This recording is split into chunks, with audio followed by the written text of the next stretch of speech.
Dear friends, you are welcome to Historia. അപ്പോൾ Historia പുതിയ ക്ലാസ്സിലേക്ക് നിങ്ങൾക്ക് എല്ലാവർക്കും സ്വാഗതം. അപ്പോൾ ഇന്നത്തെ ക്ലാസ്സിൽ നമ്മൾ എല്ലാ ക്ലാസ്സിലും ചെയ്യുന്ന പോലെ തന്നെ 4 പ്രധാനപ്പെട്ട ടോപ്പിക്കുകളാണ്. അപ്പോൾ 4 പ്രധാനപ്പെട്ട ടോപ്പിക്കുകൾ എങ്ങനെയാണെന്ന് അറിയാലോ. നമ്മൾ മുൻകാലങ്ങളിൽ ചോദിച്ച 4 പ്രധാനപ്പെട്ട ചോദ്യങ്ങളുടെ ഉത്തരങ്ങളും അനുബന്ധ കാര്യങ്ങളുമായി നമ്മൾ 4 ടോപ്പിക്കുകളാണ് നമ്മൾ പഠിക്കാൻ പോകുന്നത്.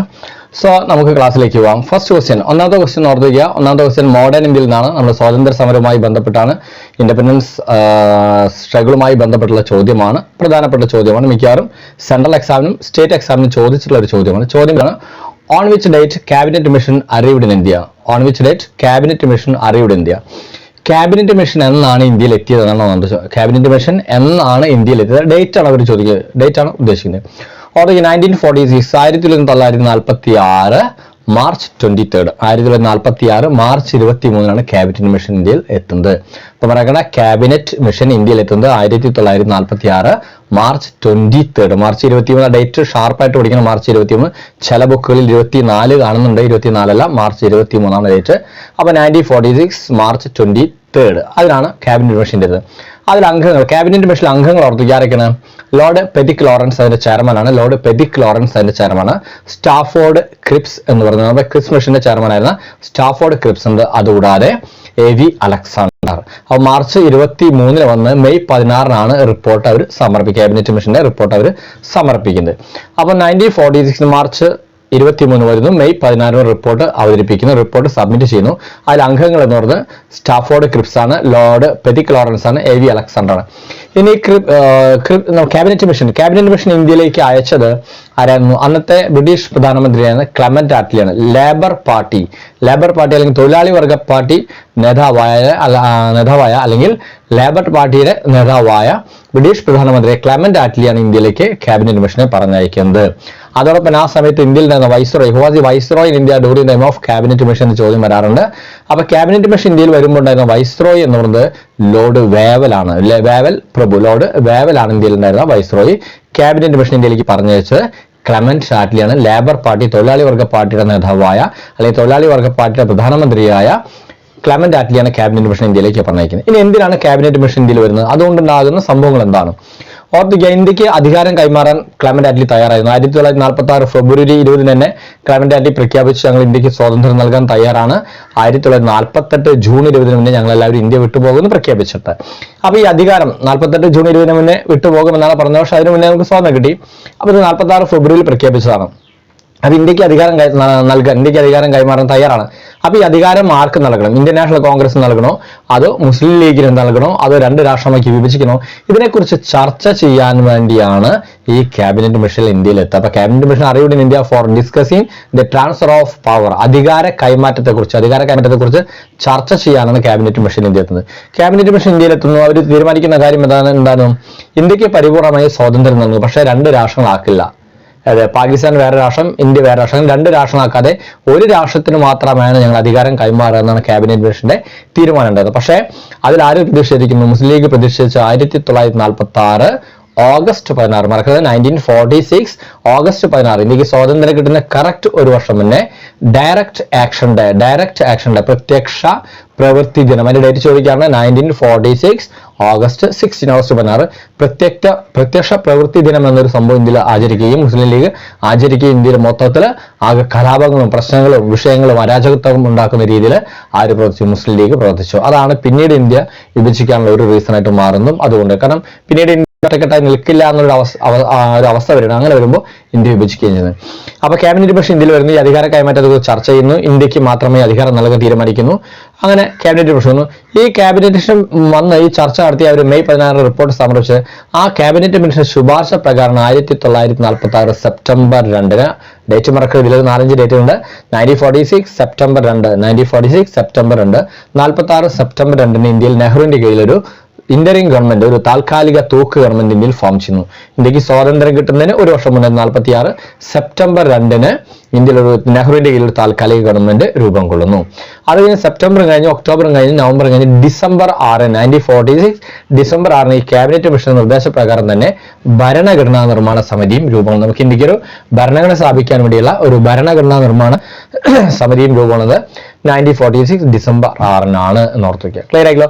ഇതാണ് ക്യാബിനറ്റ് മിഷൻ വന്നതുമായി ഉണ്ടാകുന്ന സംഭവം. മറക്കണ്ട, ക്യാബിനറ്റ് മിഷൻ ഇന്ത്യയിലെത്തുന്നത് 1946 മാർച്ച് 23 ക്യാബിനറ്റ് മിഷൻ ഇന്ത്യയിലേക്ക് പറഞ്ഞത് ക്ലെമന്റ് ആറ്റ്ലിയാണ്. ലേബർ പാർട്ടിയുടെ നേതാവായ ലേബർ പാർട്ടിയുടെ പ്രധാനമന്ത്രി ക്ലെമന്റ് ആറ്റ്ലിയാണ് ഇന്ത്യയിലേക്ക് പറഞ്ഞയക്കുന്നത്. അധികാര കൈമാറ്റത്തെക്കുറിച്ച് ചർച്ച ചെയ്യാൻ വേണ്ടിയാണ് ക്യാബിനറ്റ് മിഷൻ ഇന്ത്യയിലേക്ക് വരുന്നത്.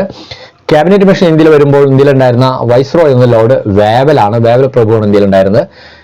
അധികാര കൈമാറ്റത്തെ കുറിച്ച് ചർച്ച ചെയ്യാൻ വരുന്നു. ചർച്ച ചെയ്യുന്നതിന് ഫലമായി മെയ് 16 റിപ്പോർട്ട് കൊടുക്കുന്നു. ആ റിപ്പോർട്ട് കൊടുത്തതിന്റെ അടിസ്ഥാനത്തിലാണ് പിന്നീട് ഇന്ത്യയിൽ എന്തുണ്ടാകുന്നത്, ഇന്ത്യയിൽ ഒരു താൽക്കാലിക 1946 സെപ്റ്റംബർ 2 1946 സെപ്റ്റംബർ 2 താൽക്കാലിക ഗവൺമെന്റ്, ഒരു ഇന്ററിം ഗവൺമെന്റ്, തൂക്ക് ഗവൺമെന്റ് നെഹ്റുവിന്റെ ഉണ്ടാകുന്നു. അത് കഴിഞ്ഞ് 1946 ഡിസംബർ 6 ഭരണഘടനാ നിർമ്മാണ സമിതി, ദാറ്റ് ഈസ് കോൺസ്റ്റിറ്റ്യൂവന്റ് അസംബ്ലി കൂടി ഇന്ത്യയിൽ സ്ഥാപിക്കുന്നു. ക്ലിയർ ആയിക്കല്ലോ. അപ്പൊ ഇത്രയും കാര്യങ്ങളാണ് ക്യാബിനറ്റ് മിഷനുമായി നിങ്ങൾ ബന്ധപ്പെട്ട് നിങ്ങൾ പഠിക്കുന്നത്. ക്ലിയർ ആയിരിക്കല്ലോ. അപ്പൊ ആ ടോപ്പിക് ക്ലിയർ ആയില്ലേ. ഇനി നെക്സ്റ്റ് ക്വസ്റ്റ്യൻ എന്ന് പറഞ്ഞാൽ ബ്രിട്ടീഷ് ഇന്ത്യൻ അസോസിയേഷൻ സ്ഥാപിച്ചത് ആരാണ്? ബ്രിട്ടീഷ് ഇന്ത്യൻ അസോസിയേഷൻ സ്ഥാപിച്ചത് ആരാണ്? അത് ആരാണ് എന്ന് ചോദിച്ചിട്ടുണ്ട്, ഏത് വർഷമാണെന്ന് ചോദിച്ചിട്ടുണ്ട്. അപ്പോൾ ഓർക്കുക, ബ്രിട്ടീഷ് ഇന്ത്യൻ അസോസിയേഷൻ എന്ന് പറയുന്നത് 1851 1851 രാധാകാന്ത് ദേവും അതോടൊപ്പം നമ്മുടെ ദേവേന്ദ്രനാഥ് ടാഗോറും കൂടിയാണ് ബ്രിട്ടീഷ് ഇന്ത്യൻ അസോസിയേഷൻ സ്ഥാപിക്കുന്നത്. അപ്പോൾ ഇത് pre Indian National Congress organisation എന്ന് പറയുന്നത്. ഇന്ത്യൻ നാഷണൽ കോൺഗ്രസ് 1885 ഫോം ചെയ്ത് നമുക്കറിയാം. 1885 INC ഫോം ചെയ്ത് നമുക്കറിയാം. അതിന് മുന്നേ തന്നെ ഷോർട്ട് ലീവ്ഡ് ആയിട്ടുള്ള കുറച്ചു കാലം മാത്രം നിലനിന്ന ചെറിയ ചെറിയ സംഘടനകൾ ഉണ്ടായിരുന്നു. അതിലൊന്നാണ് ബ്രിട്ടീഷ് ഇന്ത്യൻ അസോസിയേഷൻ എന്ന് പറയുന്നത്.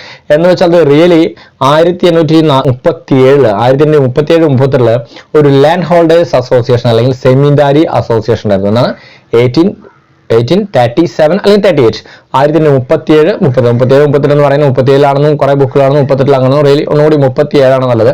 അപ്പൊ 1837 ലാൻഡ് ഹോൾഡേഴ്സ് അസോസിയേഷൻ എന്ന സംഘടന സ്ഥാപിക്കുന്നുണ്ട്, അല്ലെങ്കിൽ അതിനെ സെമിൻഡാരി അസോസിയേഷൻ എന്ന് പറഞ്ഞത്. അത് കഴിഞ്ഞ് 1843 ബംഗാൾ ബ്രിട്ടീഷ് ഇന്ത്യൻ അസോസിയേഷൻ സ്ഥാപിക്കുന്നു. 1843 ബംഗാൾ ബ്രിട്ടീഷ് ഇന്ത്യൻ അസോസിയേഷൻ സ്ഥാപിക്കുന്നുണ്ട്.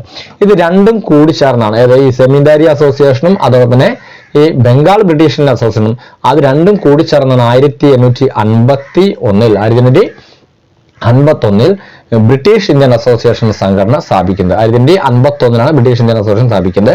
അതിന്റെ സ്ഥാപകർ എന്ന് പറയുന്നത് ആരാണ്? ഒന്ന് ദേവേന്ദ്രനാഥ് ടാഗോറാണ്, ആദ്യത്തെ ജനറൽ സെക്രട്ടറി അദ്ദേഹമായിരുന്നു. അതോടൊപ്പം തന്നെ രാധാകാന്ത് ദേവ് ആണ്, രാധാകാന്ത് ദേവ് ആദ്യത്തെ പ്രസിഡന്റ്. അപ്പോൾ രാധാകാന്ത് ദേവും ദേവേന്ദ്രനാഥ് ടാഗോറും കൂടി 1851 ബ്രിട്ടീഷ് ഇന്ത്യൻ അസോസിയേഷൻ സ്ഥാപിക്കുന്നത്.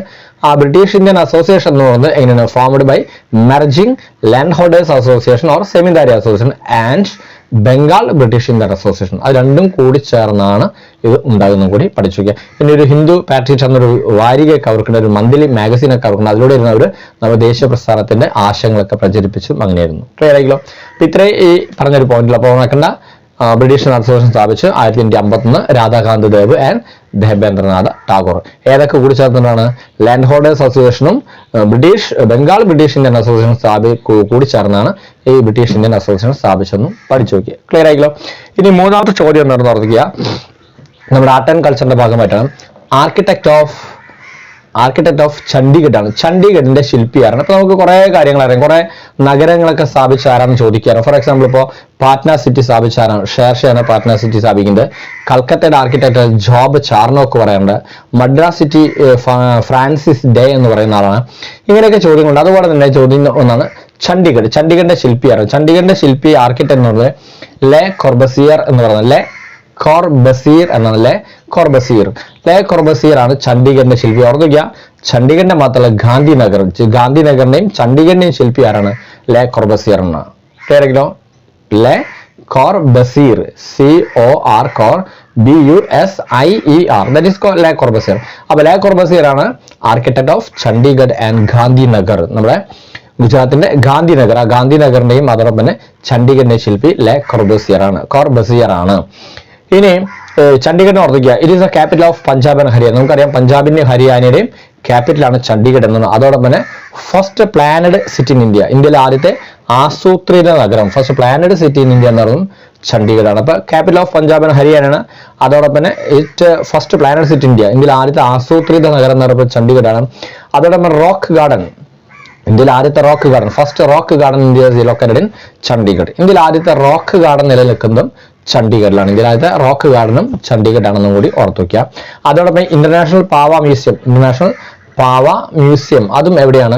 ചണ്ഡീഗഡിലാണെന്ന് ഓർത്ത് വയ്ക്കുക. ക്ലിയർ. പിന്നെ പ്രധാനമായിട്ടും നമ്മൾ പറഞ്ഞ ചണ്ഡീഗഡിലെ മൊഹാലി ക്രിക്കറ്റ് സ്റ്റേഡിയം മറക്കരുത്. മൊഹാലി, ചണ്ഡീഗഡ്, പഞ്ച്കുല, ഇതിന് മൂന്നും കൂടി ട്രൈ സിറ്റി എന്നും കൂടി വിളിക്കുക. അതിങ്ങനെ മൊഹാലി ഉണ്ട്, ചണ്ഡീഗഡ് ഉണ്ട് ആൻഡ് പഞ്ച്കുല. കിട്ടിയ പഞ്ച്കുല, ഈ മൂന്നിനും കൂടി ചേർന്ന് ട്രൈ സിറ്റി എന്നാണ്. അപ്പൊ which Indian city is known as try city? ഇന്ത്യയിൽ ഏത് സിറ്റികളെല്ലാം കൂടി ചേർന്നാണ് ട്രൈ സിറ്റി എന്നറിയപ്പെടുന്ന ചോദിക്കുന്നത്? മൊഹാലിയാണ്, ചണ്ഡീഗഡ് ആണ് ആൻഡ് പഞ്ച്കുലയാണ്. ഇത് മൂന്നുമാണ്. അപ്പൊ ചണ്ഡീഗഡ് എന്ന് പറയുന്നത് ഇത് ഓർത്ത് വയ്ക്കുക. ചണ്ഡീഗഡിന്റെയും ഗാന്ധിനഗറിന്റെയും ശില്പി ആരാണ്? ലെ കോർബൂസിയർ ആണ്. ചണ്ഡീഗഡ് എന്ന് പറയുന്നത് ക്യാപിറ്റൽ ഓഫ് പഞ്ചാബ് ആൻഡ് ഹരിയാനയാണ്. അതോടൊപ്പം തന്നെ first rock garden India is located in Chandigarh. ഇന്ത്യയിൽ ആദ്യത്തെ റോക്ക് ഗാർഡൻ ചണ്ഡീഗഡിലാണെന്ന് ഓർത്ത് വയ്ക്കുക. ഇന്ത്യയിൽ ആദ്യത്തെ പ്ലാനറ്റ് സിറ്റി ചണ്ഡീഗഡ് ആണെന്ന് ഓർത്ത് വയ്ക്കുക. പിന്നെ ഇന്റർനാഷണൽ പാവ മ്യൂസിയം, അത് ഒരു തവണ ചോദിച്ചിട്ടുണ്ട്. ഇന്റർനാഷണൽ പാവ മ്യൂസിയം അത് ചണ്ഡീഗഡിലാണ് എന്ന് ഓർത്ത് വയ്ക്കുക. പിന്നെ അതോടൊപ്പം തന്നെ മൊഹാലി ക്രിക്കറ്റ് സ്റ്റേഡിയം ചണ്ഡീഗഡാണ്. ചണ്ഡീഗഡിന്റെ അടുത്തുള്ള മൊഹാലി, അതാണ് ചണ്ഡീഗഡിലാണ് മൊഹാലി ക്രിക്കറ്റ് സ്റ്റേഡിയം. അത് ചണ്ഡീഗഡ്, മൊഹാലി ആൻഡ് പഞ്ച്കുല ഇത് മൂന്നും ചേർന്നാൽ ട്രൈ സിറ്റി എന്നറിയപ്പെടുന്ന ഓർത്തിരിക്കുക. പിന്നെ ഇതിനോടൊപ്പം നിങ്ങൾ പഠിക്കുന്ന ഒന്ന് കൽക്കട്ടയുടെ സിറ്റി എന്ന് പറയുന്നത് ജോബ് ചാർണോക്കാണ്. കൽക്കട്ട സിറ്റി സ്ഥാപിച്ചത് അല്ലെങ്കിൽ അതിന്റെ ആർക്കിടെക്ട് എന്നത് ജോബ് ചാർണോക്കാണ്. പാറ്റ്ന സിറ്റി സ്ഥാപിക്കുന്നത് ഷേർഷയാണ്. പാറ്റ്ന സിറ്റി സ്ഥാപിച്ചത് ഷേർഷയാണ്. മദ്രാസ് സിറ്റി സ്ഥാപിച്ചത് ഫ്രാൻസിസ് ഡേ എന്ന് പറഞ്ഞ ഇംഗ്ലീഷുകാരാണ്. ഡൽഹി സിറ്റി നമുക്കറിയാം ആരാണ്? എഡിൻ ലൂട്ടൻസ് ആണ്. ഡൽഹി സിറ്റി സ്ഥാപിച്ചത്. തുടങ്ങിയ പിന്നെ സിക്കന്ദർ ലോധി, ആഗ്ര സിറ്റി സ്ഥാപിച്ചത് സിക്കന്ദർ ലോധിയാണ്. ഇങ്ങനെ കുറെ നഗരങ്ങളൊക്കെ ഇന്ത്യയിൽ ഫൗണ്ടഡ് ബൈ ആരാണെന്ന് വരാറുണ്ട്. അതൊക്കെ മാച്ചിങ്ങിനാണ് വരാറ്. അപ്പൊ ഈ പറഞ്ഞ ആളുകളൊക്കെ അതിനോട് കൂടി ചേർത്ത് പഠിച്ചു നോക്കി. ക്ലിയർ ആയിരിക്കണം? Okay fine.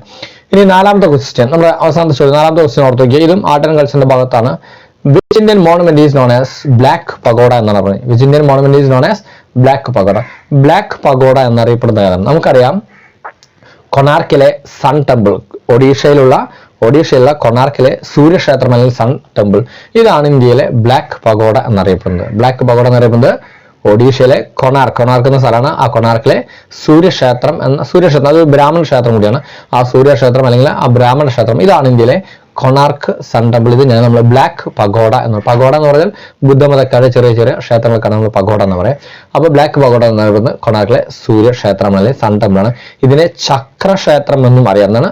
ചക്രക്ഷേത്രം എന്നും ഈ കൊണാർക്ക് സൺ ടെമ്പിളിനെ അറിയാറുണ്ടെന്നും കൂടി ഓർത്തു വയ്ക്കുക. ഇനി ഇത് നിർമ്മിച്ചത് ആരാണെന്ന് ചോദിച്ചാൽ ഓർത്തു വയ്ക്കുക, ഗംഗ രാജവംശത്തിലെ നരസിംഹദേവനാണ്. ഗംഗരാജവംശത്തിൽ നരസിംഹദേവൻ മറക്കരുത്. നരസിംഹവർമ്മനല്ല. പലപ്പോഴും നരസിംഹവർമ്മൻ ഒരു തെറ്റിദ്ധാരണ ഉണ്ടാവാറുണ്ട്. പല്ലവ രാജവംശത്തിലെ രാജാവ് നരസിംഹവർമ്മൻ. ഇത് പല്ലവ രാജാവല്ല, ഗംഗ രാജവംശത്തിലെ നരസിംഹദേവൻ ആണ് ഈ ബ്ലാക്ക് പഗോഡ അല്ലെങ്കിൽ കൊണാർക്ക് സൺ ടെമ്പിൾ നിർമ്മിക്കുന്നത്. അപ്പൊ നമ്മൾ മറക്കാതെ പഠിക്കുക. ബ്രാഹ്മണ ക്ഷേത്രമാണ് അത്. ഒഡീഷയിലെ കൊണാർക്കിൽ നമ്മുടെ യുനെസ്കോയുടെ കൾച്ചറൽ ഹെറിറ്റേജ് ലിസ്റ്റിലേക്ക് ഉൾപ്പെട്ട ഒരു ക്ഷേത്രം കൂടെയാണ് ഏത്? ഈ കൊണാർക്കിലെ ബ്ലാക്ക് പഗോഡ എന്നറിയപ്പെടുന്ന സൂര്യക്ഷേത്രം. ഇനി ഒഡീഷയിൽ തന്നെ വൈറ്റ് പഗോഡ ഉണ്ട്. വൈറ്റ് പഗോഡ എന്നറിയപ്പെടുന്നത് പുരി ജഗന്നാഥ ക്ഷേത്രം. ഇന്ത്യയിലെ തന്നെ ഏറ്റവും വലിയ രഥമൊക്കെ വലിച്ചു നമ്മൾ രഥയാത്രയൊക്കെ ഉണ്ടാവല്ലോ, ആ രഥയാത്ര, ഇന്ത്യയിലെ ഏറ്റവും വലിയ രഥയാത്രയൊക്കെ നടക്കുന്ന ഒരു ക്ഷേത്രമാണ് പുരി ജഗന്നാഥ ക്ഷേത്രം. അതും ഒഡീഷയിൽ തന്നെ പുരി ജഗന്നാഥ. അതിന് നമ്മൾ വൈറ്റ് പഗോഡ എന്ന് പറയുന്നുണ്ട്. അപ്പൊ വൈറ്റ് പഗോഡ എന്ന് പറയുന്നത് പുരി ജഗന്നാഥ ക്ഷേത്രവും ബ്ലാക്ക് പഗോഡ എന്നറിയപ്പെടുന്നത് കൊണാർക്ക് സൺ ടെമ്പിൾ ആണ് കൂടി ഓർത്തിക്കുക. ക്ലിയർ ആയിക്കോ? ഇതാണ് നമ്മുടെ ഇന്നത്തെ 4 ടോപ്പിക്കുകൾ. ഒന്നാമത്തെ ടോപ്പിക്കായി പഠിച്ച് ക്യാബിനറ്റ് മിഷൻ, രണ്ടാമത്തെ പ്രീ ഇന്ത്യൻ നാഷണൽ കോൺഗ്രസ് ഓർഗനൈസേഷനായ land holders association, Bengal British Indian association, അതുകൊണ്ട് തന്നെ ബ്രിട്ടീഷ് ഇന്ത്യൻ അസോസിയേഷൻ അത് പഠിച്ചു. ഇന്ത്യൻ നാഷണൽ കോൺഗ്രസിന് മുന്നേയുള്ള സംഘടനകൾ ഏതാണെന്ന് ചോദിച്ചാൽ 3 നമ്മൾ പഠിക്കാറ്. പിന്നെ അതിനുശേഷം നമ്മൾ ചണ്ഡീഗഡ് എന്ന സിറ്റി എന്താണ്, അതിന്റെ ആർക്കിടെക്ട് ആണ്, അതിനോടൊപ്പം കുറച്ച് ആർക്കിടെക്റ്റുകൾ നമ്മൾ പഠിച്ചു. നാലാമത്തെ black pagoda and white pagoda. Clear ആയിരിക്കും? അപ്പോൾ ഈ 4 ടോപ്പിക്കുകൾ വളരെ ഭംഗിയായിട്ട് പഠിക്കുക. ഇനി ഇതുമായി ബന്ധപ്പെട്ട് നിങ്ങൾക്ക് എന്തെങ്കിലും ഡൗട്ടുകൾ ഉണ്ടെങ്കിൽ നിങ്ങൾ തീർച്ചയായിട്ടും കമന്റ് ബോക്സിൽ കമന്റ് ചെയ്യുക, അല്ലെങ്കിൽ 9846298093 എന്ന നമ്പറിൽ നിങ്ങൾ കമന്റ് ചെയ്താൽ നിങ്ങൾക്ക് വേണ്ട ഗൈഡൻസുകൾ നൽകാവുന്നതാണ്. സോ അടുത്ത ക്ലാസ്സിൽ വീണ്ടും കണ്ടുമുട്ടാം. അതെല്ലാവർക്കും ബൈ.